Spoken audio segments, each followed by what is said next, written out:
మంచి సాంకేతిక నైపుణ్యం ఉన్న ఆర్కిటెక్ట్స్తో కొన్ని డిజైన్ చేసినాం. ఇక్కడ డిజైన్స్ కూడా మేము ముందర డిస్ప్లే చేసినాం. వాటిని చూసుకోవడం ఇట్లనే కట్టాలనే నిబంధన లేదు, కానీ ఎట్లా కట్టుకుంటే బాగుంటుందో కూడా ఒక మోడల్ హౌస్ ప్రతి మండల కేంద్రంలో నిర్మించాలని నిర్ణయం తీసుకున్నాం.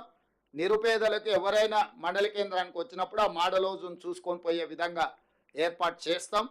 ఇది ఒక మంచి కార్యక్రమం. మిడ్మానేరు ప్రాంతానికి కేసీఆర్ గారు అల్లుడు. సిరిసిల్ల రాజన్న వేములవాడ పోయినప్పుడు మాట ఇచ్చిండు, మీ 30 గ్రామాల అల్లుడే ముఖ్యమంత్రి అయ్యిండు, మీకు ఇస్తున్నాం ఇండ్లు అని. ఇవ్వలే, కానీ నేను ఇచ్చిన 5,000 ఇండ్లు మన పోయి. అంటే వారు చెయ్యలేని విషయాలను మేము పరిష్కరిస్తున్నాము. మేమేం గొప్పగా కూడా చెప్పుకుంటలేము, బాధ్యత అనుకుంటున్నాం. గొప్పల కోసం చెప్పడం లేదు. బాధ్యతను మేము ఏ విధంగా నిర్వహిస్తున్నామో మీకు అందరికీ వివరిస్తున్నాము. మా బాధ్యతను మమ్మల్ని నెరవేర్చనియండి. మొదటి సంవత్సరం ఉత్సవాలలో మీరు పాల్గొనండి. వారికి ఈ వేదిక మీద నుంచే పొన్నం ప్రభాకర్ గారికి సూచన చేస్తున్న ప్రోటోకాల్ ఆఫీసర్స్ కూడా కల్వకుంట్ల చంద్రశేఖరరావు గారు సమయం తీసుకొని ప్రధాన ప్రతిపక్ష నాయకుడు, అదేవిధంగా భారతీయ జనతా పార్టీ అధ్యక్షుడు కేంద్ర మంత్రి కిషన్ రెడ్డి గారికి, బండి సంజయ్ గారికి, ప్రత్యేకంగా పొన్నం ప్రభాకర్ గారే ప్రోటోకాల్ ఇన్ఛార్జ్ కింద మినిస్టర్గా వారు వెళ్ళి వారికి ప్రత్యేకంగా ఆహ్వాన లేఖలు అందించి ఈ కార్యక్రమంలో పాల్గొని, ఎందుకంటే ఈ పండుగ అందరి పండుగ, ఇది ఒక కాంగ్రెస్ పార్టీదో ఇంకోరిదో కాదు. ఈ ప్రభుత్వం అందరిది, ఈ సంక్షేమం అందరిది, ఈ రాష్ట్ర అభివృద్ధి అందరిది. ఇందులో అందరూ భాగస్వాములు కావాలి. అందరినీ భాగస్వాములు కావాలని నేను పిలుస్తున్న 7, 8, 9 తారీఖుల్లో ఈ సచివాలయ ప్రాంగణం, నెక్లెస్ రోడ్డు, బుద్ధ పూర్ణిమ ప్రాంతం, ఇదంతా కూడా కంప్లీట్గా తెలంగాణ సంబరాలు జరుగుతాయి. 3 రోజులు సాయంత్రం పూట ఒక కార్నివాల్, ఒక అద్భుతమైన పండుగ వాతావరణాన్ని ఇక్కడ ఉప ముఖ్యమంత్రి బట్టి విక్రమార్క గారి నేతృత్వంలో తెలంగాణ కవులు, కళాకారులు, తెలంగాణ సంస్కృతి, తెలంగాణ పిండి వంటలు, మహిళా సంఘాల గ్రూపులు, ఇవన్నీ కూడా ఈ ప్రాంతానికి ప్రతిరోజు సాయంత్రము ఒక మంచి వాతావరణం.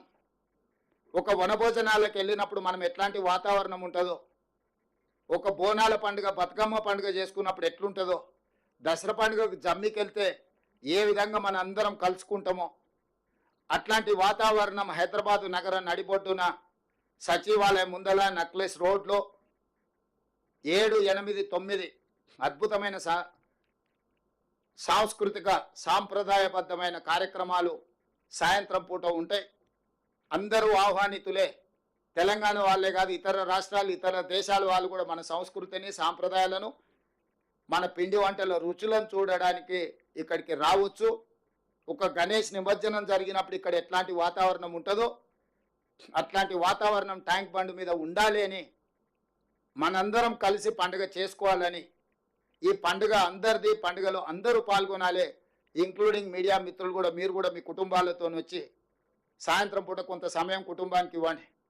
ఎప్పుడు ఉద్యోగం చేసుడు, స్క్రోలింగ్లు పెట్టుడు, బ్రేకింగ్ న్యూస్లు పెట్టుడు, ఈ టెన్షన్ నుంచి కొంత బయట పడండి. ఎప్పుడు టెన్షన్లు ఉంటే ఆరోగ్యం తొందరగా దెబ్బతింటుంది. వాళ్ళ కోసం కూడా ప్రత్యేకంగా కొంచెం ఏర్పాట్లు, ఒక ఏమంటారు, ఒక బాక్స్, అదే INPR ఒక సపరేట్ ఎంక్లోజర్ మీడియా మిత్రులకు కూడా సపరేట్గా పెట్టి, వాళ్ళ కుటుంబాలు వచ్చినప్పుడు వాళ్ళ కుటుంబాలకు కొంత భోజనం, కొంత వాళ్ళ పిల్లలతో వచ్చి ఉండేటట్టు ఒక ఎంక్లోజర్ పెట్టి వాళ్ళ కోసం కూడా ఒక ప్రత్యేకమైన ఏర్పాట్లు. ఎందుకంటే తెలంగాణ ఉద్యమంలో వాళ్ళు చాలా చాలా క్రియాశీలక పాత్ర పోషించారు. కాబట్టి ఆ పాత్ర ఈరోజు మీకు నిజంగా ఆ పండుగ మీ కళ్ళల్లో చూడాలని మేము అనుకుంటున్నాం. తెలంగాణ రాష్ట్ర పండుగ, తెలంగాణ సంస్కృతి ఒక పండుగ, తెలంగాణ బ్రతికే ఒక పండుగ. దీంట్లో మీరందరూ భాగస్వాములు కావాలి. ఈ పండుగ సందర్భంలో ఒక మంచి వాతావరణం సృష్టించడానికి మీ వైపు నుంచి సహకారం ఉండాలి. ఇంకా 4 సంవత్సరాలు ఉంది.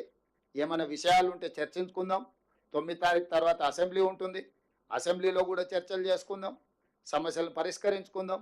అన్ని రకాలుగా మీ అందరి సహకారాన్ని కోరుకుంటూ ఈ ఇందిరమ్మ ఇండ్లు గ్రామాలలో పండుగ చేసుకోవాల్సిందిగా కోరుకుంటూ మీ అందరి దగ్గర సెలవు తీసుకుంటున్నాను. దయచేసి అందరూ కూర్చోండి ఒక నిమిషం. జాతీయ గీత ఆలాపన ఉంది. అంతకుముందు I request VP Gautam IAS to propose what of thanks. Honourable CM గారు ఈ పండుగలో అద్భుతమైన కొటేషన్ ఇచ్చారు. తెలంగాణ బతుకే